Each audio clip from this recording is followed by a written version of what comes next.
Bien, vamos ahora a referirnos a el electrocardiograma que se expresa en presencia de un marcapaso. Si bien esta es una charla adicional, está bueno saberlo porque uno puede encontrarse muchas veces con registros electrocardiográficos con marcapaso y es muy importante saber reconocerlos. Bueno, acá vemos una máquina de electro, este es Beethoven, esto es 1901, las manos en cubetas con, lógicamente, todo lo que era un compuesto salino para mejorar la conducción, y esto es el primer aparato de registro del electrocardiograma. Podemos observar un marcapaso artificial de 1932 con la idea de ser operada a través de un generador. Con, fíjense, un efecto de estimulación eléctrica que era conducida a través de agujas. Esto en realidad surge como muchas patologías en las cuales el estímulo cardíaco se ve afectado. Ustedes piensen que en nuestra región, sobre todo en la zona de Mendoza, se suele observar Chagas y es una de las causas que determina a veces bloqueos auriculoventriculares que van a trastornar, digamos, la activación normal o afectar la activación normal y terminar provocando, lógicamente, la muerte del paciente. La enfermedad coronaria, si uno afecta el nódulo auriculoventricular, puede generar, aparte de los bloqueos de rama, puede generar, lógicamente, alteraciones que determinen la necesidad de un marcapaso. Esto es un marcapaso externo, colocado desde afuera, ¿sí? Y estos son los primeros ya marcapasos que podíamos obtener en los cuales, fíjense, están los terminales de salida, los terminales de control, donde uno podía dar el voltaje, podía acá poner la batería en este compartimiento y la frecuencia cardíaca. Lógico, esto va en un cable que termina dentro del corazón. Fíjense, esto es en 1958 y fíjense el marcapaso colocado desde afuera con un cable que va al ventrículo derecho. De todos modos, estos son los primeros marcapasos y estos han ido evolucionando hasta tener hoy un tamaño bastante chico. Generalmente se colocan en la zona subclavia, derecha o izquierda, y mayormente por punción. Este es el esquema, fíjense. Tenemos el corazón y tenemos, en este caso, un marcapaso de dos cables, uno que va a la aurícula derecha y otro al ventrículo derecho, y el marcapaso ubicado en la zona subclavicular, digamos así, en la zona pectoral, en este lado del lado izquierdo. Y fíjense, por punción va a través, lógicamente, de la parte venosa, la vena cava superior, y terminando en el ventrículo derecho. Lo que vamos a tratar de ver son estas principales indicaciones, cómo se llaman, a quién se le coloca, las modalidades de estimulación, las complicaciones y las alteraciones electrocardiográficas. Fíjense, en realidad los marcapasos por convención se nombran con 4 letras, es decir, digamos, se utilizan 4 letras o 3 para ver dónde el tipo de marcapaso. Por ejemplo, el marcapaso más colocado se llama BBI, y esto es que yo tengo un único cable que va al ventrículo, que es la cámara estimulada, que es la cámara que sensa, y cuando lo sensa, se inhibe. Hoy los marcapasos más modernos son dobles, es decir, tienen lógicamente un cable en la aurícula y un cable en el ventrículo, todo del lado derecho, y es doble porque estimula las dos cavidades, sensa las dos cavidades y puede generar, lógicamente, un aumento de frecuencia o puede generar, lógicamente, una inhibición. Por ejemplo, ya lo van a ver, cuando yo detecto la actividad en la aurícula, el marcapaso no dispara en la aurícula y espera. Si no se produce la actividad en el ventrículo, va a generar un disparo en el ventrículo. Son cosas que el mismo marcapaso puede hacer. También son multiprogramables y los más comunes son con regulación de frecuencia que varía de acuerdo, lógico, a, digamos, a la frecuencia cardíaca que requiera el paciente. Estos son muy buenos porque ustedes piensen que, por ejemplo, los BBI son de frecuencia fija, es decir, el marcapaso late siempre a la misma frecuencia, y los DDR son de frecuencia variable para gente que hace deporte o tiene otro tipo de actividad. Las indicaciones de estimulación cardíaca puede estar no indicado, lo cual es un error y a veces se suele ver, no es necesario el marcapaso, pero lo colocan.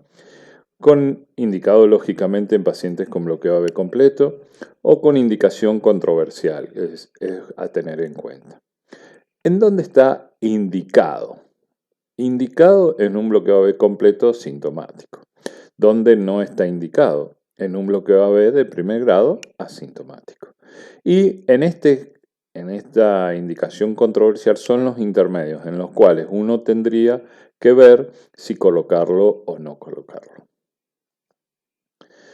Estaría indicado en el caso de enfermedad del nódulo sinusal, en el cual la enfermedad del nódulo sinusal genera bradicardias con taquicardias, que es esa bradicardia sinusal sintomática o enfermedad del nódulo con frecuencias de 40 a 50 latidos por minuto y con episodios de taquicardia.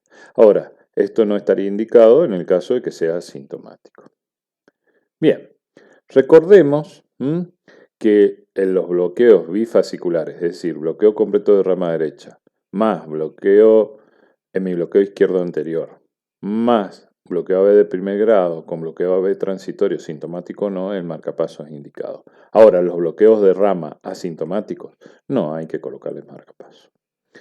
Bien, indicaciones pueden ser el síncope neurocardiogénico, la miocardiopatía dilatada, estas últimas con la hipertrófica se suele usar un marcapaso con cardiodefibrilador, que es un aparato que en el momento, ¿sí?, que se produce genera una cardioversión eléctrica en el momento en que se produce la taquicardia ventricular o la fibrilación ventricular asociada a estas dos patologías.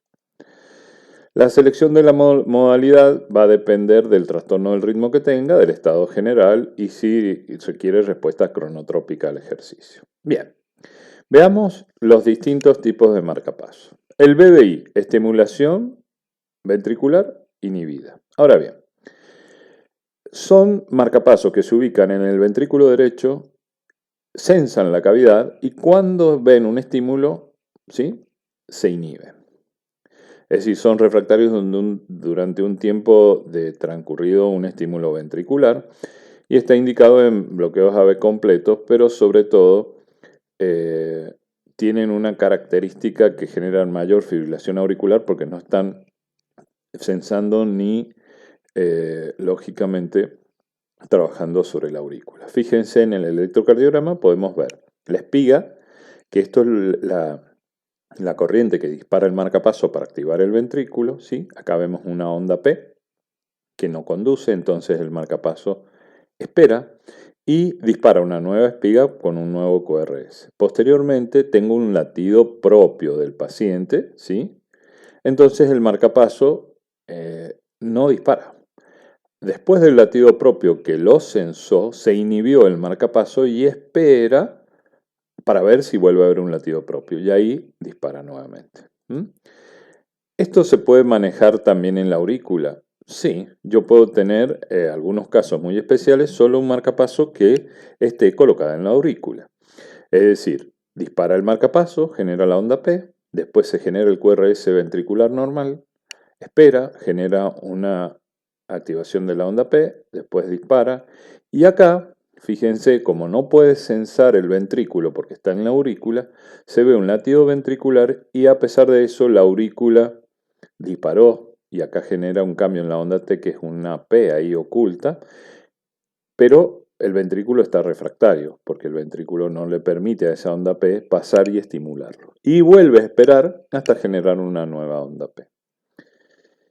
Tiene los mismos intervalos de tiempo que el BBI, está indicada en disfunción solo sinusal con conducción auriculoventricular normal y no protege a este paciente de un bloqueo AB que tenga posteriormente. Hay que colocar otro marcapaso o cambiarlo. Estimulación atriosincronizada, que es un BDD, estimulan ventrículos, detectan en ambas cavidades, ¿sí? Y esperan y lógicamente activa el ventrículo de acuerdo a la onda P. Estos están buenos porque es solo en el ventrículo, pero tienen la característica de que espera. Si no hay un disparo, dispara solo. Pero fíjense que generalmente espera la activación auricular. Si hay una activación auricular, ese tiempo lo mide y dispara posteriormente. Este es el más complejo. Estos son los marcapasos, digamos, más indicados. Es los que nos gustaría, si algún día necesitamos, tener colocados todos. Fíjense, dispara la aurícula, hace la onda P, espera, dispara el ventrículo y genera un latido, tanto por activación o sensado. Después dispara la aurícula, el estímulo pasó al ventrículo, entonces acá la activación ventricular espera porque se generó un latido propio. Acá se generó un latido propio auricular y como no dispara, dispara el ventricular. Estos, fíjense, son por detección auricular y es seguida de estimulación de la actividad ventricular intrínseca. Generalmente son muy buenos y estos están indicados en bloqueo AB o enfermedad del nódulo sinusal, sobre todo en gente joven, porque estos marcapasos pueden tener respuesta variable en la frecuencia. Tienen la capacidad de aumentar la frecuencia con la estimulación. Y esa estimulación está muy bueno. ¿Por qué? Porque supongamos, cuando uno hace ejercicio requiere aumentar el volumen minuto cardíaco. El aumento del volumen minuto cardíaco va a estar asociado, lógico, a que yo, para poder aumentar el volumen, puedo aumentar el volumen sistólico, pero mayormente un aumento de frecuencia. Si yo hago ejercicio y no tengo volumen, digamos así, aumento del volumen minuto cardíaco, no puedo hacerlo. Me quedo realmente sin fuerza. Entonces es acá donde el marcapaso de frecuencia variable puede ayudarnos mucho. Bien, esto es una modalidad, un algoritmo para la selección del tipo de marcapaso. Fíjense, generalmente uno puede elegir DDD, DDR, cuando es necesitada la respuesta de la frecuencia. O esto se hace también evaluando la conducción a través del nódulo AB.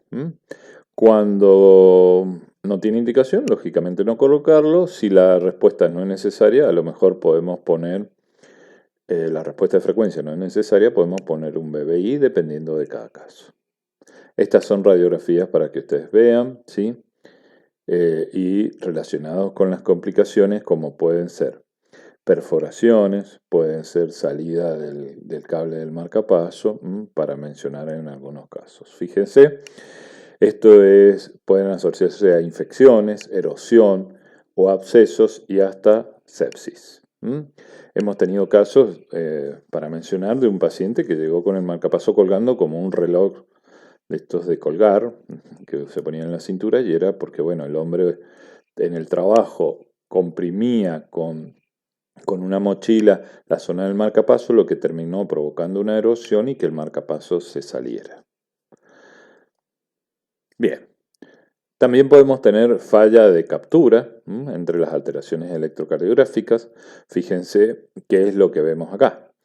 Activación de la aurícula, y cuando tiene que activar el ventrículo no se ve un QRS. Acá tampoco se ve. Acá sí genera un QRS. Acá el marcapaso sensa, pero cuando vuelve a generar la activación, fíjense, no se produce un QRS después del estímulo. Este es el caso de un DDD.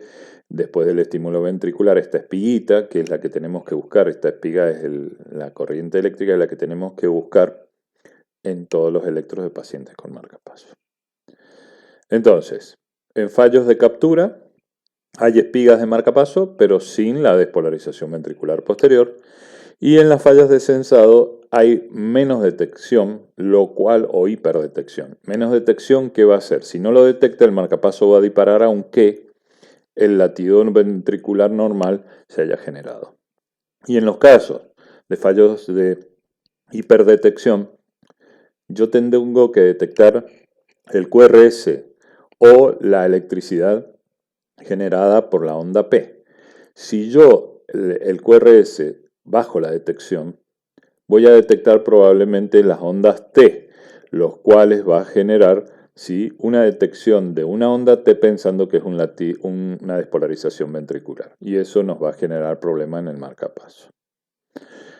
Fíjense, en realidad estos son los distintos marcapasos y dónde se ubican los cables. BBI, este es asincrónico, dispara solo, no solamente estimula y no sensa, BOO. BBI en el ventrículo, fíjense, este sensa aurícula y estimula ventrículo. Este es ¿cómo se llama? Un DBI y un DDD, que es el marcapaso más requerido por todos.